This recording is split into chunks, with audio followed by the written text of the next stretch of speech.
Okay, this is a special one because this video is sponsored by Dragon City. But you may be wondering, what is Dragon City? Well, you don't have to rush to the link in the description box below just yet. If you want to, you can. However, let me break it down for you, okay? So, Dragon City. This is a free-to-play game where you can collect literally thousands of dragons of different elements and rarities and build your own dragon empire. What I like the most about this concept, right, is that we're used to it. We've gone through different games and different shows where the objective is to collect them all, or catch them all, or just have them all. Dragon City follows the same concept. Collect as many dragons as possible, and they have so many different variations. There's a star dragon, banana dragon, doggy dragon, even a pure titan dragon, and I think the fact that we're in Wano right now in One Piece, Dragon City have come along at the right time. So how you play is that you would need to collect food, gold, and gems in order to expand your city and unlock new levels. You breed 2 dragons to get new ones, you hatch them, and you feed them, and then they evolve. But to take that even further, you train your dragons and then you take them to battle in order to make them more powerful. What's also cool is that there are several events every week, right? And a brand new battle pass where you can unlock new rewards and dragons daily, okay? You can also find the dragons of your favorite YouTubers. And this month, they partnered up with Unspeakable and created the Unspeakable Dragon. Hopefully we get a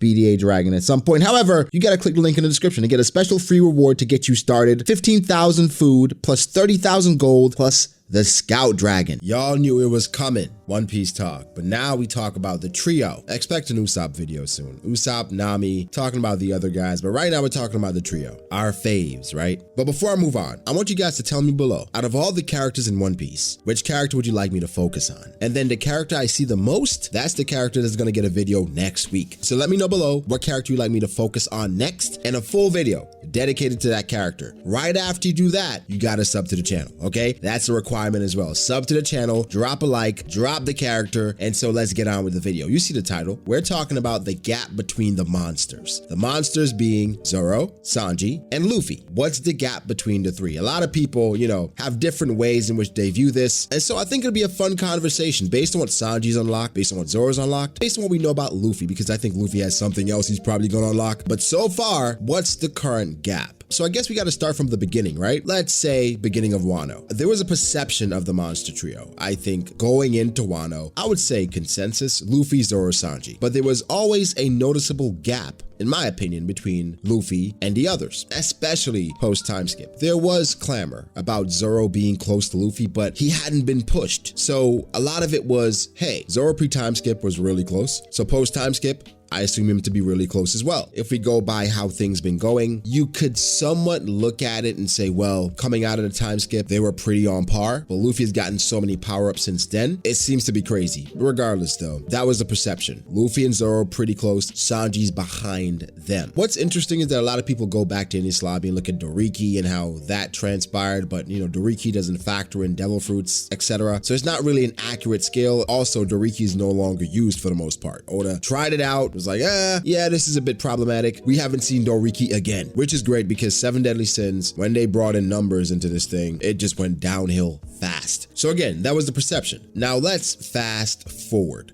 Going through the time skip, Sanji's had a lot more down moments than the others. Of course, Luffy has been caught off guard by Caesar, by Monet, and put in situations in which we're like, Luffy, you should not be caught by that. But per usual, Luffy being Luffy, he always bounces back. And we always know, okay, Luffy should beat this person. He's just getting caught off guard, so that doesn't really count. As we went forward, we found out about the gears, where Luffy now has gear 4th, he has Snake Man, Bound Man, Tank Man, so that already is a separation. For Sanji and Zoro, it was, okay, they have Ashura, Sanji has Hell's Memories, but they weren't used as frequently as Luffy's gears, so it was really up in the air. Let's jump to Whole Cake Island now. Sanji gets the Raid Suit. The Raid Suit is supposed to amplify all of his abilities, but we never see him use his actual abilities in the Raid Suit. There was no Diabo Jambe in the Raid Suit, and his fighting style is completely different because, again, he's using floaters or of boosters as opposed to his own leg power. It's a completely different ball game, so it was hard to discern just how strong Raid Suit Sanji was. And again, Raid Suit Sanji didn't even beat page 1, but that was the introduction. It was Oda kind of spoon feeding us just how strong Sanji is going to be. Fast forward even more, Zoro gets Enma. What is Enma? A lot of people were confused about it because Enma was a special sword, is a special sword, and has some special properties to it, right? As I've mentioned before, Enma is indeed a special sword, but we don't know the special abilities of all the other swords, all the supreme grade swords, which Enma is not even one of those yet. Enma can be viewed as a plot device, a plot mechanism for Zoro to grow and to train him as well in regards to Ryo and the flow of his techniques. But right now, Enma is a special sword that gave Zoro a meaningful and I think very necessary power-up. There was talk about Enma having Oden's haki, Oden's residuals, but for the most part, it's just Oden's presence because, of course, it was his sword, so it was a bond. I do think Oden's presence being within the sword does have to do with Zoro's growth, and once Zoro completely takes over the sword, his presence only will be felt within it because, again, he will claim that sword as his own. But I digress. Enma has provided a much needed power-up. So let's start with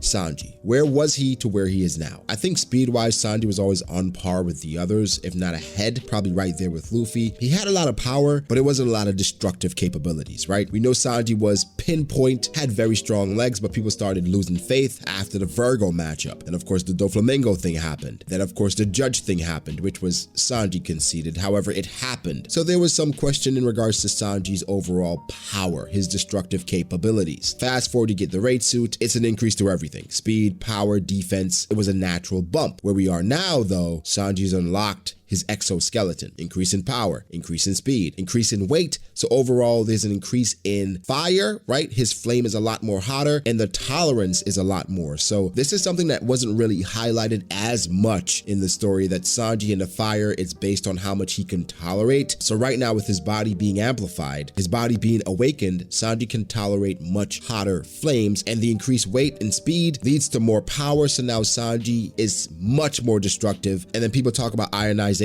and what's happening where the lightning is being ionized within his flame. That is completely on another level. We also cannot forget about his defensive capabilities that's in play now, where it's some regen and of course resistance. So he's on a completely different level. The Sanji that we knew coming out of the time skip, he has no chance against the Sanji that we see right now. The Sanji that we see right now is easily, mind you, easily handling a commander of Kaido. Now let's jump to our boy Zoro. Zoro, I think, was already a well-rounded fighter. We knew swords were going to be his main power-up. Getting better swords, eventually getting a supreme grade blade. I did not necessarily foresee the Ryo training, or rather the flow training. The breath of all things is something I always thought would come back, especially in Wano with the flow, but I think it's somewhat been retconned, where now Zoro is doing the same thing, but something that's come up is the philosophies of people he's been around. They don't necessarily contradict, but they tell a different message. I think it's all about perspective here, right? Where Kozaburo, the old geezer, he talks about swords, and for the most part, he says swords are made to cut things. You want to make the most devastating sword possible because that is their intention. Where Kozaburo, he's a swordsmith, right? That's what he's trying to do. For Koshiro, he was a swordsman and a sensei. So for him, his perspective was a sword can only cut what you would want it to cut. So not contradictory. It is philosophy. It is perspective, rather. Because Kozaburo is saying, I'm going to make the sword as devastating as possible. The goal is to cut things, to hurt things. That's what a sword is for. And Koshiro, he's teaching you control. Teaching the sword, or learning to the point that you can cut what you want to cut, and that's learning control. So I think it's steps. Getting a great sword, a devastating sword, but then learning to control it. So now with Zoro and Enma, he's in that process. But also you have to factor in now Zoro has advanced Conqueror's Haki. And you have to think about Ashura. You have to think about what Enma presents, because he's also going through an awakening. Durability wise and endurance wise, Zoro was always up there. We've seen the moments, nothing happened. Constantly fighting beyond his capabilities. That was never really an issue, but I think the growth here comes from his swords and his control. And I think his DC, his destructive capabilities, as devastating as it was before, it's increased. Because once he uses Enma with the advanced Conqueror's Haki coding, it's on another level, because he couldn't hurt King with a regular lion song, and that's a devastating attack. So now he has to learn the control, learn the flow, understand the meaning of using this much haki at once. And now with the advanced Conqueror's Haki coding, how do you quantify that?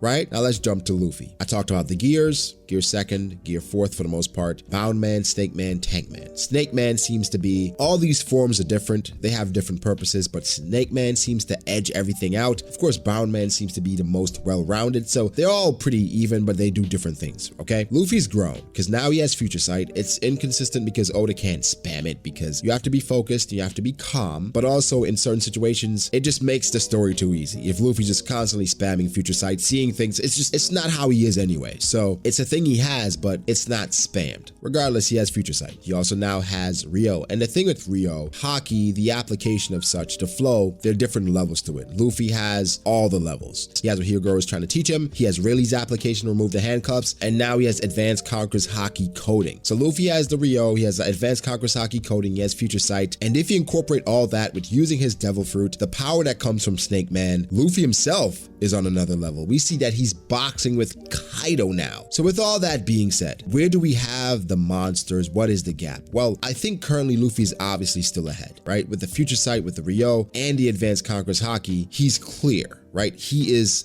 beyond those two. With Zoro's new awakening, we have to see what it does. But I think based on what Zoro does here, it could put him right back in the conversation with where Luffy is. People talk about Luffy having the two forms of Rio, the two applications of Haki, right? What Hyogoro does and what Rayleigh does. But the reason why that isn't necessarily applicable to Zoro is because he uses blades. Luffy's blunt attacks. Zoro has blades. They are naturally more destructive. So Advanced Conqueror's Haki coding can probably match the damage that Luffy can do with his Rio. So what I'm saying is we have to wait and see. But while I put Luffy ahead, say Luffy is S. Based on what it does, Zoro could go to S as well. Now Sanji. The thing is, I think Sanji's had the greatest bump, the biggest bump. Because Sanji, of course, he had some DC issues. You questioned his power somewhat. That's all increased. But his main issue, his main drawback, where I think the others were so far ahead, was durability and endurance. More so durability. Sanji has grown exponentially in that area where he can regen. So in that case, honestly, right now, if I had to put them in tiers, I have Luffy in S, okay? Zoro, once I see what this can do, S. Sanji, how scary Ifrit is. The durability he has. I'd be crazy not to put him in S as well. His major weakness, it was just rectified. Right now, I would probably put him in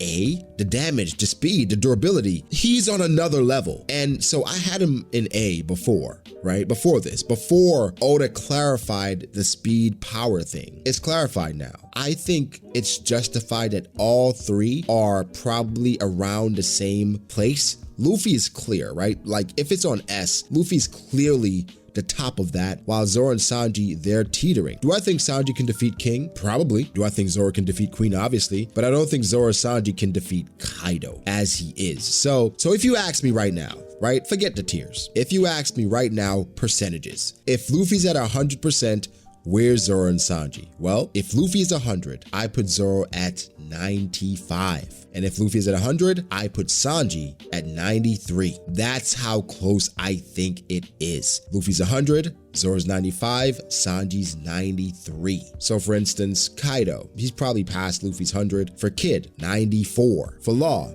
95, 94. For Apu, 86. For X Drake, 87. That's kind of where they are in comparison to the Straw Hats. Killer, honestly, I put Killer at a 90. Killer is so impressive to me, right? Either way, the gap is pretty close. They definitely are the monster trio. People are going to ask me about Jinbei. I might put him at a 90 or 89. For Yamato, probably at a 94. The last person, let's see somebody else. Frankie, maybe like a 83. Usopp, 79.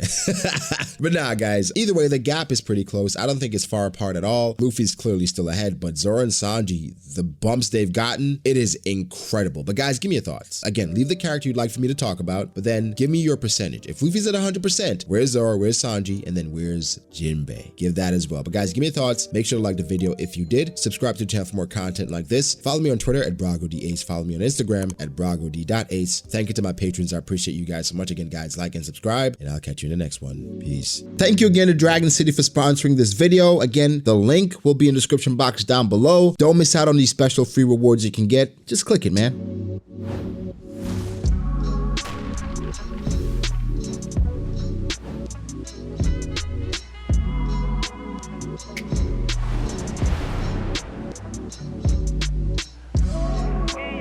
I found someone, something